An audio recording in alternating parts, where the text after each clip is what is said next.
So, guys, welcome back. Episode 3 of the Enlisted Real Estate Podcast with Brian Baker. What's up? I am Richie Fortunato. Today, we want to talk a little bit about the models. We kind of touched on it on episode 2 about models versus reality and negotiation and incentives. So, we're going to dive back into the models, talk about, what you see in the model versus what you actually get with the included features, and then upgrades, how to go through that whole upgrade process. Kind of carrying over from the last episode. So if you were listening to episode 2, this is a great one to kind of follow through into. If you are actually listening at episode 3 and haven't heard episode 2, I would highly recommend you go back and listen to episode 2. Yeah. There's going to be a test on this later. There will be a test. And then share this with all your friends and family members. It will not be multiple choice. No, it's essay questions, right? Think about getting into Harvard. What kind of questions and essay answers do you need for that, right? Yeah. No, I won't. I could imagine. I went to UCF. Oh, yeah. Listen, I did an online college. It's okay. So, all right. Let's kick it back off with the models. Yeah, right? I think it's a great one. We were talking about, different upgrades and stuff like that. So kind of some of the thoughts that stemmed from that was, what's the process of, realtor having a customer, we go to contract, we'll say, and they've got they're controlling the price. So at that point, they're going to go to the design appointment and they're going to make those selections. But we have preview nights. Do you guys do preview nights or anything like that to kind of give them a little bit? Yeah, we do a preview night. Ours is every Tuesday. The preview night is very helpful, especially if you never built a house and gone through the process before. I highly suggest to everybody to go to that preview night because when you go there, you're going to see what all the standard features look like. That's a big question. What's included when they're in the model? What does it look like? Oh, yeah. Well, we don't have pictures and we don't have a catalog. Yeah. It'd be too much to keep up with. It'd be hard. And they change. And they change all the time. Features change. Things get discontinued. Right. The upkeep on that thing would be astronomical. Yeah. So go to the preview night because you're going to have the designers there to help you. And you're just going to see everything. And then what you do, I tell all my people to do, go there, take a picture of what you like, write down there's level numbers. Yep. Price is always like level 1, 2, 3, 4. Write it down and send it to me and I can price it for you. Yep. Because I can print out the price sheet and give it to you, but it means nothing. It doesn't mean anything if you don't know what you're looking at. It is very, builders are pretty much a la carte. So you pick the tile and you pick the flooring, the cabinet, the countertops, the backsplash, crown molding on a cabinet. I mean, there's so much to pick from hardware, wall tile. Just colors and matching. Yeah. And it can be so overwhelming, especially for people who have trouble making a decision, you always know it when they can't make a decision between a floor plan. Woo, man, when you go to the design center and you got even more choices, are you sure you don't want me to pick for you? Right. That's just like a candy store. Right? And then you can't, once you do your appointment, you can't change it because they're going to charge you a change order fee. Yep. Because once you start making changes in new construction, that's when problems happen. And mistakes happen, and then the customer's upset. Yeah, that's tough. There's too many people that touch it throughout the process. Mm-hmm. But yeah, we do the preview night, and I always encourage everybody to go to it because if you're trying to stick to it, if you have a budget and you want to stick to a certain price, that's the best way to go because you can figure out where you're going to compromise. What can you do now, or what you should do now versus what you can do later? Yeah, probably save you money. Absolutely. So I always tell everybody if flooring, countertops, cabinets. Yep. That's your main thing. Is do it now. Yeah. Now I asked you, like the last episode, I asked you about the hardwood floors. Yep. Because we have hardwood floors in one of our model. Yeah. And people ask, well, how much is this? Oh yeah. And so and then you tell them a price. Yeah. I tell everybody, and I'll tell you straight, like I talk to people like if it was my family, Oh, of course. So don't do the hardwood floors. Yeah. Any builder you go to, don't do hardwood floors. Right. They charge you like $20 a foot. Oh, it's insane. It's expensive. Yeah. So if you want to do it, get the carpet and rip it out later, and then do the hardwood floors yourself. Yeah. Right. Yeah. I mean, there's it's really convenient. If you don't have a budget, if you're trying to, if your budget's $330,000 and your house starts at $316,000, you're not getting hardwood floors. Oh no, not at all. So do the tile. If you like the wood look tile, which in Florida is going to last you a lot longer, less maintenance. Right. That's true. Well, you got all these new laminate options too. Like I know everybody thinks laminate, but there's some interesting products. I mean, they're 100% waterproof. It costs you just as much as the hardwood. They price it the same. I've seen some pricing that's for yours. Oh, with ours, it's priced just like hardwood. Okay. So it's they're actually it's not bad. Like the wood look tile can be more expensive. Really? Yeah. Oh wow. We got some really nice wood looking. See, that's why the preview night's so important, because you can see that stuff and give yourself a better idea. Well, you can also figure out at that preview night, there's certain items you're going to see something and go, that I have to have. Like, I like a secondary option on one piece versus another, but it kind of gives you an idea of like, hey, listen, if that's something that's a must have, well, now we know, like, okay, well, what's that price? We know we got that. The other stuff, maybe you can, finagle up and down, and things can be upgraded later too. I mean, if you're really price conscious, and we have a budget, which 90% of us have a budget, right? We know, hey, listen, like I can update, fixtures later, right? Or, even faucets, those are things that are easy to do, much easier than most people think. Oh yeah. Especially if you get the same brand, it fits right in, Exactly. Backsplashes. Yep. If a builder charges you $1,500 for a backsplash, you can do it on your own for $400. Yeah. I did my own backsplash, at my house. And, I always said I was going to do it. It took me 4 years, but I did it. But man, I saved a ton of money, like we went over there, I let the wife pick out what she wanted and put it right up, and it's pretty easy. I mean, it wasn't difficult, and I mean, I'm surprised I didn't do it sooner, it was definitely not difficult for sure. But like I said, flooring cabinets, because you're not going to be able to replace, if you want a white cabinet, because your standard is probably the same as ours, the oak. Oh yeah, oak cabinets, the light brown cabinets. It's the same across the board. Yeah, they're all Timberlake. They're all coming from the same spot. So most people want like the white or the gray cabinets, which is probably level. Ours is a level 2. So depending on the house, it can only cost you maybe $2,400. Yeah, you can't buy cabinets for $2,400. You can't buy 2 drawers for $2,400. Nope. So that you do now. Yeah, go look at what it costs to update your kitchen later. Yeah, you'll be spending $50,000. Yeah, I gutted my house. I know. Yeah. Oh yeah. That's right. Golly, I kind of remember, but I don't even want to ask. Dude, oh man. When you get a resale and you gut it, that's a slippery slope, because then you just start. Once you start, it's hard to stop. It's hard to stop. Yeah. Like, you just let's just keep going. Let's do that. Since the walls are down, what's another $3,000? We already spent $100. Seriously. So it goes quick. That's funny. That's like a resale. So I tell people that, some people are like, I'm looking at resales versus new, right? Well, the resale, it's going to be less, probably. Right. Depending, because sometimes right now it's just the same. I was going to say, or more. There's times where they're the same price. I don't get it, but they are. But if you see a resale, maybe it might be a little bit bigger. Right.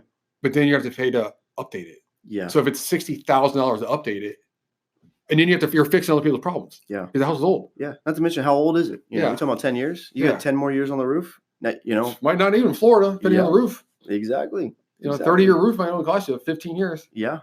So it's hot. There's a lot of hot wind, rain. Oh yeah. Hurricanes. Yeah. Like that storm we had the other night. That was pretty crazy. I slept through it. Yeah.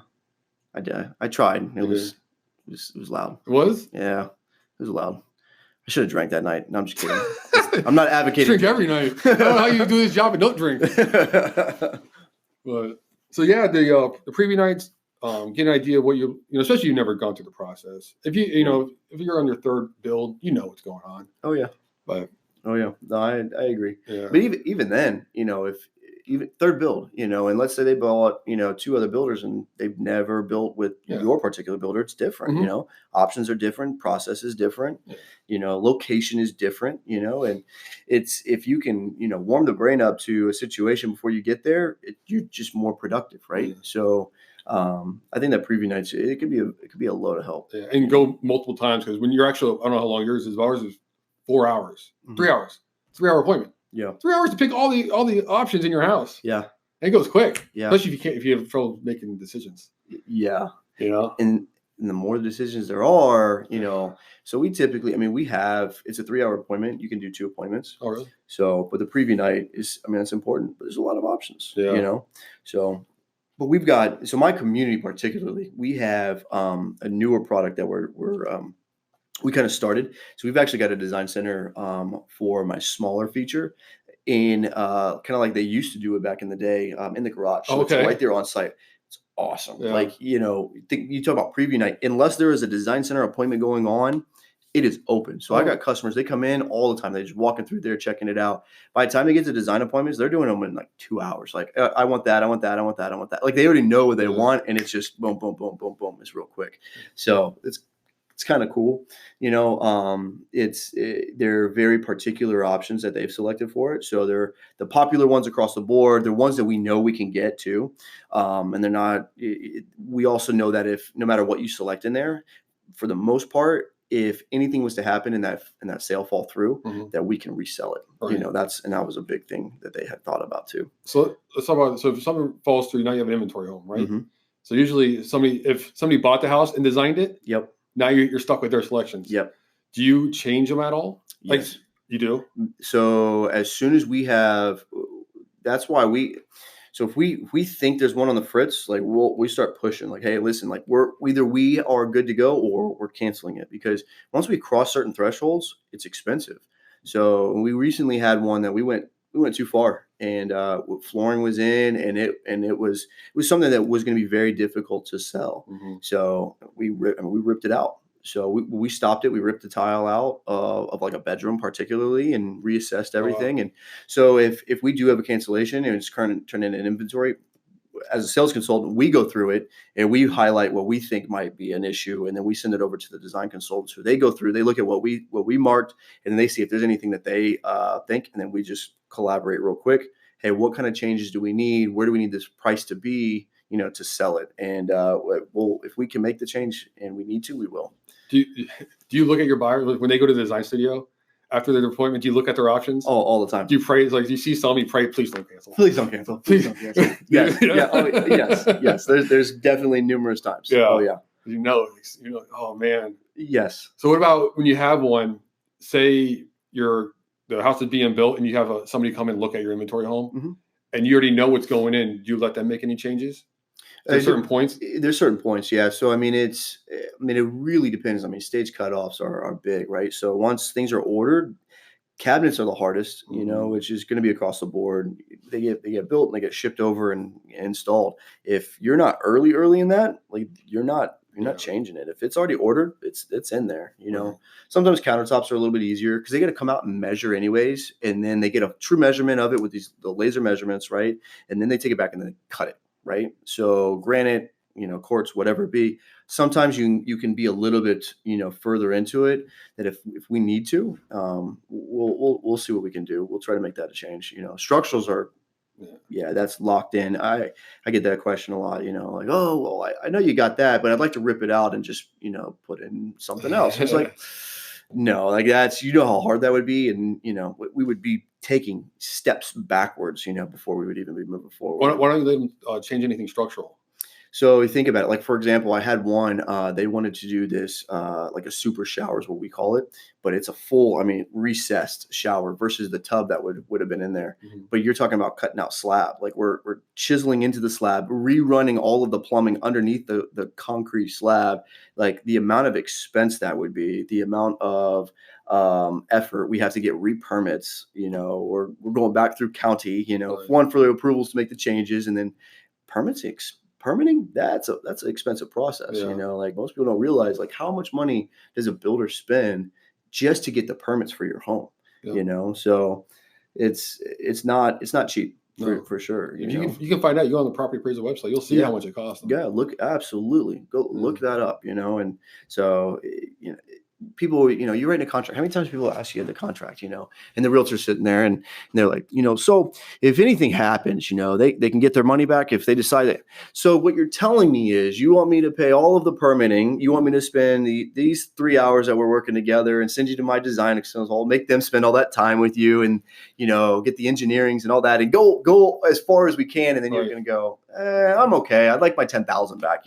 I just spent $400,000 building your home, but you want your 10,000 back? Like, okay, So I think that goes back to, I think we have to tell them when we're doing the contract, like once they sign, that's it. Yeah, they're not getting their money back. Yep. We're spending the money to get the plans. Like at least for us, it's pretty much, it takes 30 days in house because we have to order the plans. Yeah, they go to the design studio, we set everything up, then we submit it to the county for permits, and all that costs money. All of it costs money. And so I think the realtor also needs to set the proper expectation. Help us on that one. And tell them, listen, are you sure? Because once you do this, you're not getting your money back. Absolutely. even with there is a contingency. All builders have a financing contingency. Yeah, I mean, if you don't qualify, and we keep $250, and it's always, what are you going to do by $250? Yeah, it's just an admin fee.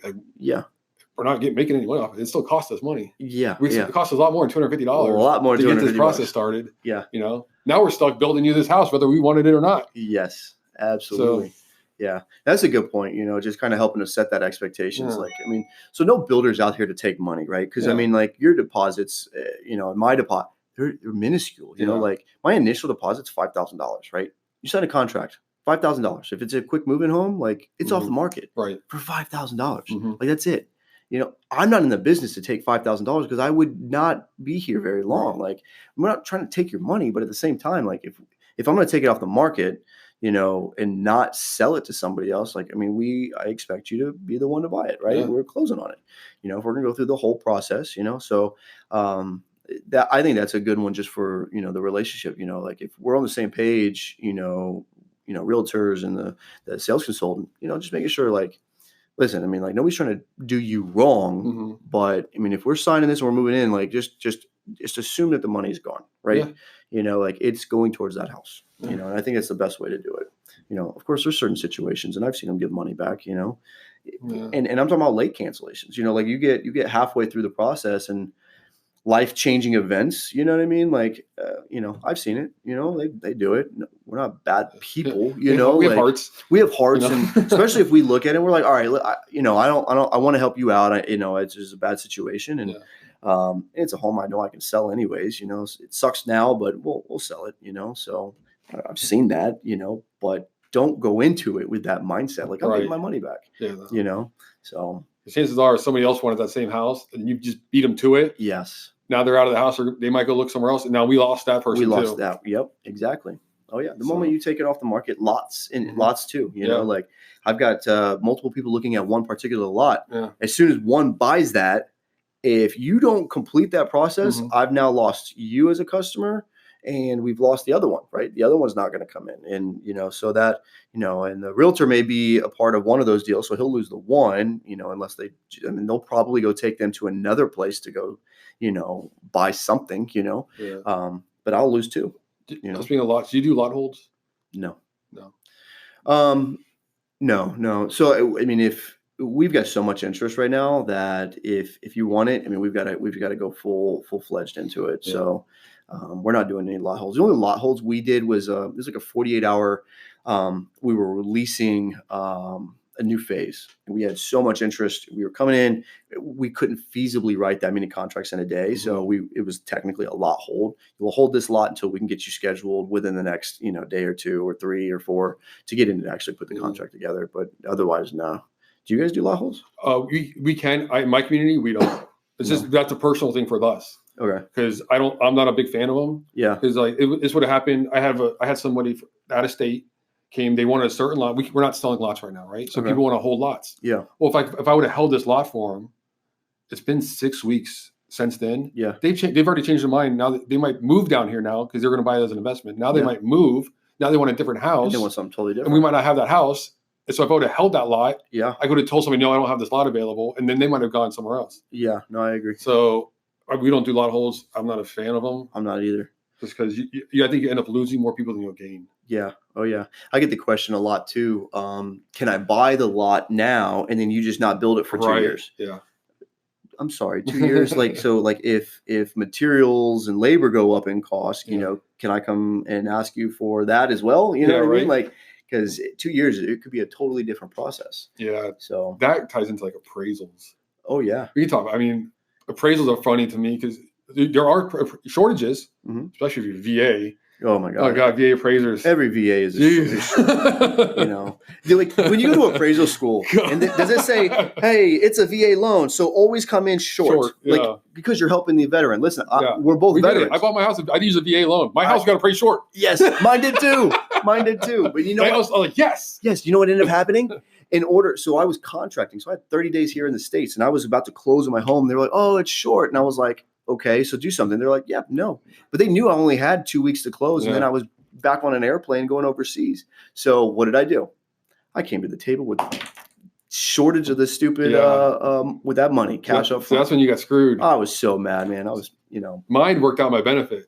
Did it? Yeah, because it appraised 12,000 short. Yeah. And the seller wanted to split it with me. I'm like, no, I'm good. Yeah. I'll just find another house. And so I got it dropped down. They just dropped it. You were buying a resale. I bought a resale because you were refurbing it though too, right? Yeah. So I mean that's a little bit new homes. You're because that's what mine was. Mine was a brand new home. Especially like when you buy, especially if you build, you're buying it at that price. So if you buy in February, like this month, February, your house isn't going to close till September. August, September usually. Yeah. So the price is going to change also. The market right now is going up. It's going up, yeah. So if the appraisal comes back, and if the appraisal is higher than what you bought it, are you going to buy it for the higher price? Right, exactly. No, you want it at that price. So if it's lower than what you bought it for, it's not our fault you over-improved. Yeah, I agree. That's why at the design studio, a lot of times you have the option deposit. I was just going to say, you guys have an option. We collect about 25% of the options. Just from zero to start straight up? Like, so if somebody spends $20,000, we take another 5. Right. Okay. Mm-hmm. Ours is half. It goes up to a certain point, and then it's half of the options. Yeah. Ours is you go there, whatever design options you spend. Well, I mean, like that, but that's all the deposits we're collecting. For my particular community. But it's not bad. I mean, we're saving you from yourself. We're saving you one, but it all goes towards your down payment. So everybody always asks me that. Well, where does that money go? It's going towards whatever required down payment is, or whatever remaining closing costs you have. If you're a VA and you don't have, any down payment or whatever, they'll cut you a check. Yeah. They'll write you a check and be like, here you go. You can have your money back. It's going towards something. We're not just collecting money and being like, you bought the house for $400,000 and I got $20,000 in deposits and I'm just going to keep those on the side. Yeah. So, but yeah, I mean, we definitely do that. I don't know. What other thoughts you got on the designs and design center and all that? No, everyone should go to the design center and actually see what the stuff looks like. It gives you a lot better idea of what you're going to get and a more realistic price of the home. Yeah. Because, you got the base price plus everything else. Exactly. Because, usually everything's an option. Yep. So I think another point on that for realtors. So just to make sure expectations, right? So we're same page. Mm-hmm. Is changes, right? So like once you make these selections, like we're going to go through a process of ordering, right? And we got to finalize. And once we send those out, those vendors are receiving that. Yeah. I don't want to send them 10 different copies of one customer, or your customer, making changes, right? Because then they're going to go, I have no idea which one this is. Right. They're probably just going to pick the one on the top and roll with it. And you're going to be like, whoa, that's not what I picked. Well, nobody knows what you picked because you picked 10 different things. So just that food for thought, help us, establish that as, there's no changes, like changes make mistakes, like that's where the mistakes drive from. And they cost money. Yeah. All right. Well, what are we talking about? Models? So models, I would say we should talk about incentives, negotiating type aspect, right? So you want to do this one or next one? We can do the next one. We'll do this one. How far are we on this one? 23 minutes. Oh, really? Yeah. Oh, never mind. Yeah. Let's go to the next episode. We'll save incentives and negotiation and when the realtor needs to stop selling. Yeah. The next episode. Oh, I like that one. That's going to be my favorite. Already my favorite. Episode 4. My favorite. So stand by episode 4. Episode 4. Guys, if you guys like what you're hearing, make sure you like us, share it, follow us on all the platforms. Give us any comments if you like what you hear. If you have any suggestions for topics, just let us know. Suggestions for topics, questions, post those. We're going to have this on, it's going to be on all, obviously, the podcast channels, however you listen. But we're going to post on YouTube as well. That way you can follow it there if that's your preference. But you can also, I know there's comments and all of that. You can subscribe, whether it's through your podcast or through YouTube as well. And we're going to have interviews. We're going to have people on. Yep. So we want to do anything mortgage, help you with mortgages, how do you, different processes, maybe designers, because everybody loves when they go through the models. Big question is, where do I get the furniture? Yeah. Oh, I know. Right? You sell the furniture? No, we're not. Exactly. Where'd you get this couch from? Yeah, I have no idea. Let's flip it over and find out. So we'll probably have a designer on to maybe help you, give you, some tips on how to make your house look like a model. Hopefully we get some sales managers, VPs of sales. If you're interested in getting into the industry, what they're looking for. Yeah. Anything. So, yep. We'll see you next time, guys. All Thanks. right, later.